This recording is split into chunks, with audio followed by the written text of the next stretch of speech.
నమస్తే అండి. నమస్తే సార్. సార్, ఈ టీటీడీలో బిఆర్ నాయుడు గారు చైర్మన్ అయినాక ఒక రకంగా చెప్పాలంటే వైసీపీలో ప్రకంపనలే పుట్టినాయి. తాడేపల్లి కొంపలో భూకంపం వచ్చినట్టు అంత పని అయింది. సో ఆయన్ని రకరకాలుగా కించపరచాలని చూశారు. ఆయన్ని టీటీడీ పాలక మండలి చైర్మన్గా చేయకుండా ఉండడానికి విశ్వ ప్రయత్నాలు చేశారు. అంటే ఆయన మాట్లాడుతున్న ఒక ప్రెస్ మీట్లో ఆయన పక్కన ఉన్న షీల్డ్స్ అవన్నీ వాటిని తీసేసి అక్కడ ఒక సిలువు బొమ్మను కూడా పెట్టి వాళ్ళు ఒక పోస్ట్ చేయడం కూడా జరిగింది అఫీషియల్ పేజ్లో. ఆ తర్వాత ఎప్పుడైతే ఈయన సీరియస్ వార్నింగ్ ఇచ్చారో వెంటనే ఆ పోస్ట్ డిలీట్ చేశారు అఫీషియల్ పేజ్ నుంచి. ఈ రకంగా అసలు బిఆర్ నాయుడు గారు టీటీడీలోకి వస్తున్నారంటే ఎందుకు భయపడింది వైసీపీ? తర్వాత ఇప్పుడు బిఆర్ నాయుడు గారు వాళ్ళు అనుకున్న విధానంగానే వాళ్ళు టీటీడీలో అడుగుపెట్టిన తర్వాత ఎన్నో రకాల సంస్కరణలు తీసుకొచ్చారు టీటీడీలో. జగన్ బ్యాచ్ భయపడినట్టు వాళ్ళ బొక్కలన్నీ బయట పెడతారేమో అనే భయం కూడా ఒకటి వాళ్ళందరికీ ఉంది. సో వీటన్నిటి మీద ఎలాంటి విశ్లేషణ చేస్తారు సార్? మీరు అడిగిన ప్రశ్నలో 2 అంశాలు ఉన్నాయి. అంటే బిఆర్ నాయుడు గారి యొక్క ప్రస్థానం, ఎందుకు ఆయన ఇంత కఠినంగా ఉంటాడు, ఏ విధంగా వచ్చాడనేది ఒక అంశం అయితే, రెండో అంశం ఏంది, బిఆర్ నాయుడు గారు టీటీడీ చైర్మన్గా తీసుకున్నప్పుడు తర్వాత నుంచి తీసుకున్నటువంటి నిర్ణయాలు నెక్స్ట్ ఎలా ఉండబోతుందని చెప్పేసి అడిగారు.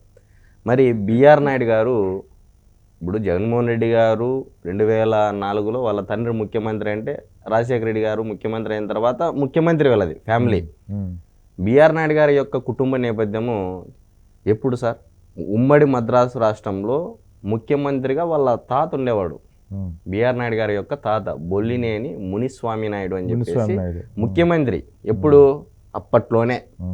మరి అప్పట్లో ముఖ్యమంత్రిగా పనిచేసినటువంటి బొల్లినేని మునిస్వామి నాయుడు యొక్క మునిమనవుడు ఈ బిఆర్ నాయుడు గారు. మరి బిఆర్ నాయుడు గారికి ఇంతటి నేపథ్యం ఉన్న బిఆర్ నాయుడు గారు 1982లో ఎన్టీ రామారావు గారు పార్టీ పెట్టినప్పుడు 14వ మెంబర్ అంట, పార్టీ సభ్యుడు అంట, 14వ సభ్యుడు అంట. అంటే ముఖ్యమైన వ్యక్తులు ఉంటారు కదా సార్, పవర్ఫుల్ జాబితా రాష్ట్రంలో వీళ్ళకి అని చెప్పేసి, దాంట్లో 14వ స్థానంలో బిఆర్ నాయుడు గారు ఉండేవాళ్ళు. అప్పట్లోనే 72లోనే ఎన్టీఆర్ గారి యొక్క అభిమాన సంఘం కూడా మొదలు పెట్టిండేది బిఆర్ నాయుడు గారు. మరి ఇవన్నీ తెలుసు.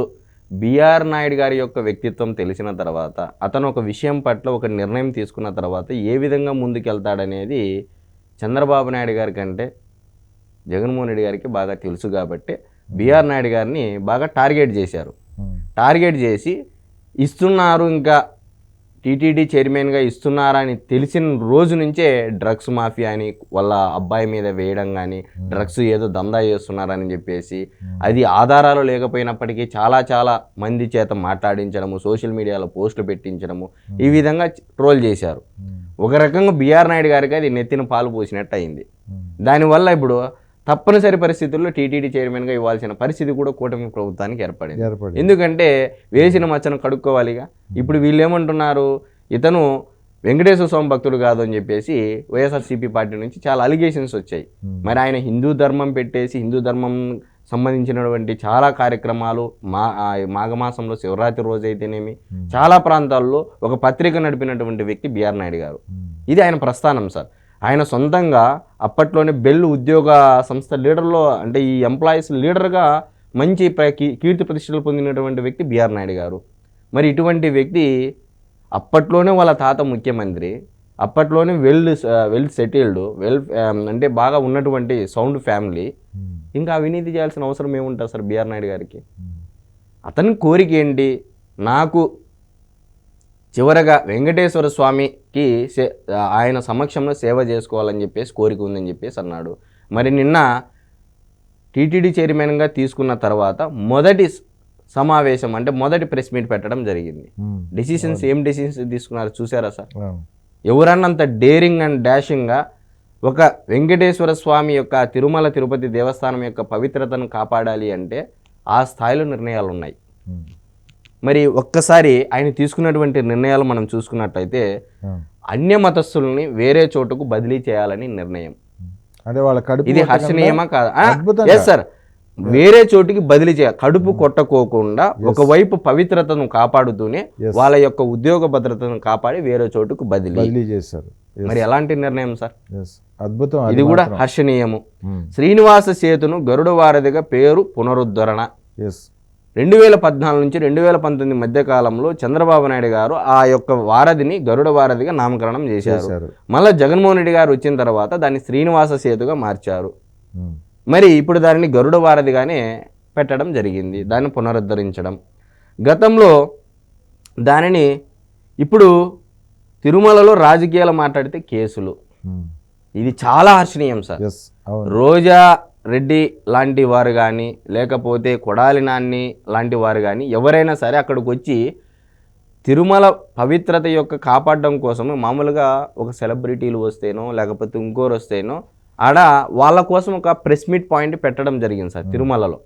ఎందుకంటే ఇంత పెద్ద సెలబ్రిటీలు వస్తున్నారు ఇక్కడికి, ఇక్కడ పవిత్రత ఉంది అని చెప్పేసి జనాలకు ఒక విషయం చేరవేయాలని చెప్పేసి ప్రెస్ మీట్ పాయింట్ పెడితే దానిని వైఎస్ఆర్సీపీ పార్టీలో ఉన్నటువంటి కొంతమంది నాయకురాళ్ళు రాజకీయాల వేదికగా మలుచుకున్నారు సార్.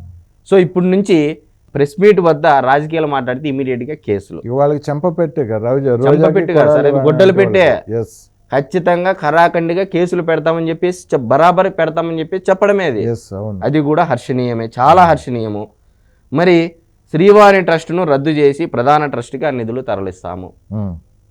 గతంలో శ్రీవాణి ట్రస్ట్ ద్వారా ఏ విధంగా స్కామ్ జరిగిందనేది అందరికీ తెలుసు. 10,500 రూపాయలు శ్రీవాణి ట్రస్టుకు పే చేస్తే 500 రూపాయలకు రసీదు ఇచ్చి దర్శనాలు చేపించడం జరిగింది. 10,500 పోతే 10,000 రూపాయలు ఎక్కడ పోయినా ఎవరికి తెలియని అంశము. మరి ఇది కూడా శ్రీవాణి ట్రస్టును రద్దు చేసి దానిని ఏవైతే నిధులు ఉన్నాయో అవి టీటీడీ సంబంధించినటువంటి బ్యాంకు నిధుల్లోనే సమకూరుస్తామని చెప్పేసి కూడా చెప్పడం జరిగింది. ఇది కూడా హర్షణీయమే. ట్రాన్స్పరెన్సీ సార్, ఎక్కడ అవినీతికి తావు లేకోకుండా. మరి అదేవిధంగా నిత్య అన్నదాన కార్యక్రమాన్ని మరింత మెరుగుపరుస్తాము.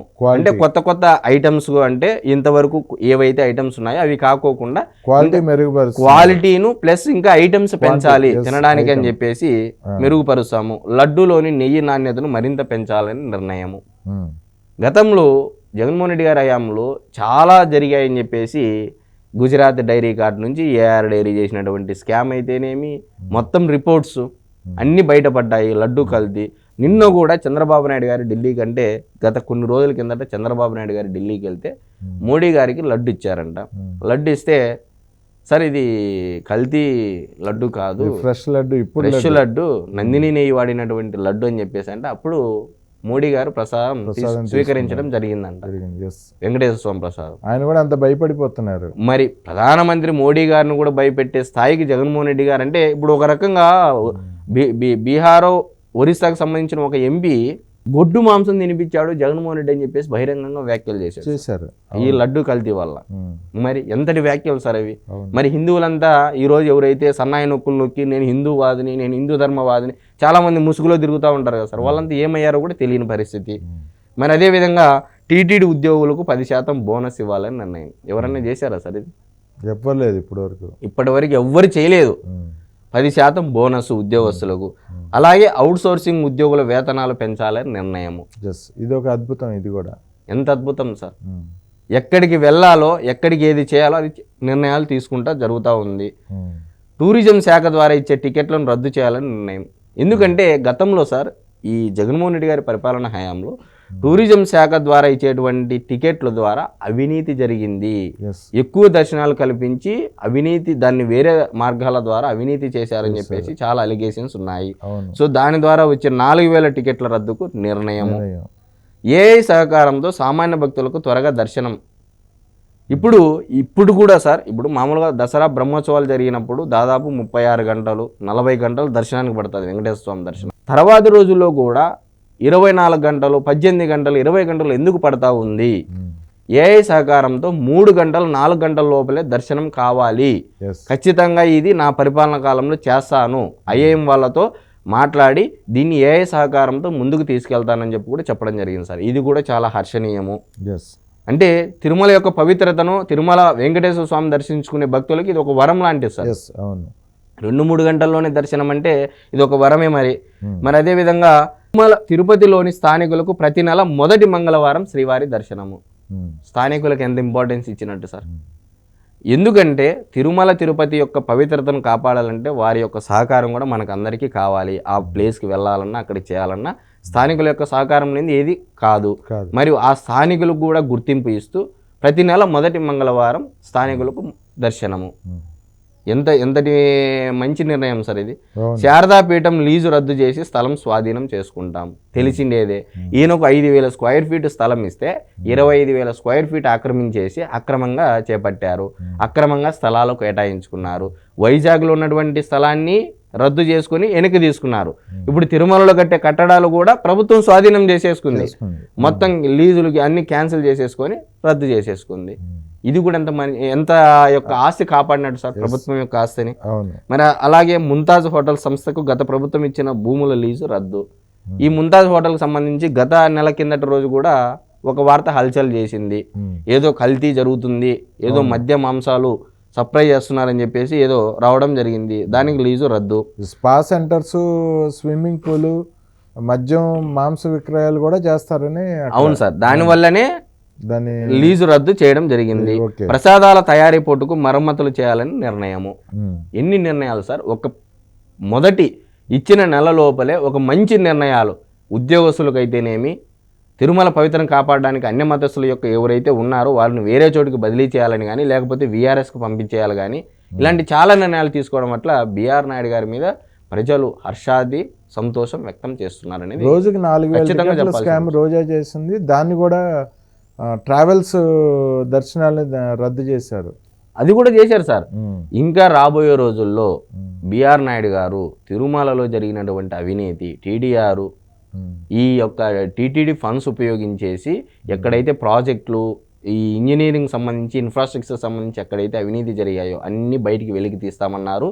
దాని మీద చర్యలు ఖచ్చితంగా ముఖ్యమంత్రికి నివేదిక ఇచ్చి చర్యలు ఖచ్చితంగా చేపడతామని చెప్పి స్పష్టంగా ఆదేశాలు ఇవ్వడం జరిగింది. మరి ఇంతకంటే పారదర్శకత ఏం కావాలి సార్. తిరుమల వెంకటేశ్వర స్వామికి అక్కడ చేయాల్సిన పనులు ఏంది లేదు, జరిగే పనులు జరిగిపోతూ ఉంటాయి. కానీ ఆ పవిత్రతను కాపాడేవారు నిజమైన భక్తులు అని చెప్పేసి మరొక్కసారి బిఆర్ నాయుడు గారు నిరూపించుకున్నారు. జగన్మోహన్ రెడ్డి అయితే బిఆర్ నాయుడు గారి ఆయన విధానాల్ని చూసి సిగ్గు తెచ్చుకోవాలి. జగన్మోహన్ రెడ్డి అండ్ బ్యాచ్ ఎంతకాలం భ్రష్టు పట్టించేశారు తిరుమలని.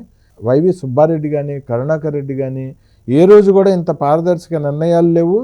వాళ్ళు చేసిన దోపిడీలన్నీ ఈరోజు బయటపడుతున్నాయి. అంటే వాళ్ళు ఎలా ఉందంటే సార్, గతంలో ఈ వైవి సుబ్బారెడ్డి గారి వీడియో చూసాం మనం. ఆయన ఏంది 2,000 అంటే 200 ఉండే టికెట్ 2,000, 100 రూపాయలు ఉండే టికెట్ 1,000, 4,000 ఉండేదాన్ని 10,000 అంటే ఇంగ్లీష్లో, అది కూడా మళ్ళా. ఈ వీడియోలు అన్ని వైరల్ అయ్యేది, అందరూ చూశారు.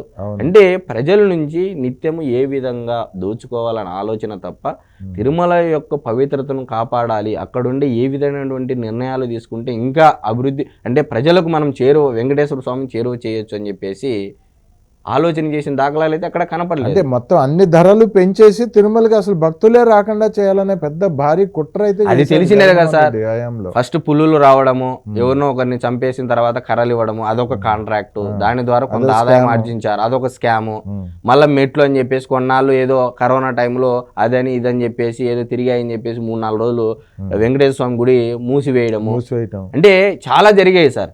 బ్రహ్మంగారు చెప్పినట్టు చాలా జరిగాయి. ఒక ఆయన వస్తాడు, తిరుమల పవిత్రతను కూడా నాశనం చేస్తాడు, ఆ పవిత్రత పోతుందని చెప్పేసి కూడా చెప్పడం జరిగింది బ్రహ్మంగారు. అది జగన్మోహన్ రెడ్డి హయాంలోనే జరగడం అనేది ఆంధ్రప్రదేశ్ యొక్క దౌర్భాగ్యం సార్. ఇది మన రాష్ట్ర ముఖ్యమంత్రి అయిన కూడా ఆయన హయాంలో జరగడం అనేది, అది కూడా ఆయన చిన్న ఆయన వైవి సుబ్బారెడ్డి గారి హయాంలోనే జరగడం అనేది కావాలని చేసిన కుట్రలాగానే ఉన్నాయి. ఖచ్చితంగా సార్, ఖచ్చితంగా. అది ఇప్పుడు తిరుమల పవిత్రతను కాపాడాలి అంటే ఈ విధమైనటువంటి నిర్ణయాలు ఎందుకు తీసుకుంటారు? కట్టెలు ఇస్తే పులులు బారిపోతాయా సార్? ఒక మనిషిని చూస్తే రోజా టూరిజం మినిస్టర్ గా రోజుకి ఆమె చూస్తే సోమ మంగళ బుధవారాల్లో బస్సు పెట్టేసి రండి అని చెప్పేసి ఒక మంత్రి ప్రోటోకాల్ ప్రకారము మామూలుగా ఎంతమందికి లిమిట్ ఉన్నప్పటికీ 40 మందిని, 50 మందిని, 60 మందిని దర్శనాలకు తీసుకొని వెళ్ళడము. ఒక్కొక్కరి నుంచి దాదాపు ఎంతో 10,000 రూపాయల నుంచి పై మాట వసూలు చేసిందని చెప్పేసి కొన్ని మీడియా కథనాలు కూడా మనం విన్నాము. దాదాపు ఒక 40 నుంచి 50 కోట్ల రూపాయలు రోజా గారు కేవలం దర్శనాల ద్వారా సంపాదించారని చెప్పి చాలా పత్రికల్లో కూడా రాయడం జరిగింది.